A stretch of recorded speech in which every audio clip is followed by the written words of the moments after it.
Hi everyone, I'm Nancy. Today, I'll be showing you the entire process of jaw motion tracking. The first and most important step is alignment. For this demo, the data has already been aligned. If you're unsure how to do that, feel free to check out my last video for more details. To begin, we need to prepare tracking data for both the upper and lower jaws. This can be done by either scanning or importing pre-existing data. This time, we will use existing data. Now that the tracker data is ready, the next step is to separate the CBCT data.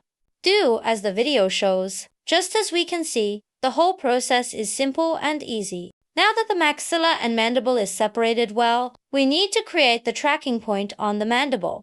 After tracking point selected, we need to prepare face data with tracker. This time, we will also import the pre-existing data. All tracker data on the list are yellow. It means we need to do alignment with other data. For alignment, we need to select the facial scan with the open mouth at first, then face data with tracker. When all data are ready, jaw tracking activated. We can do jaw motion tracking now.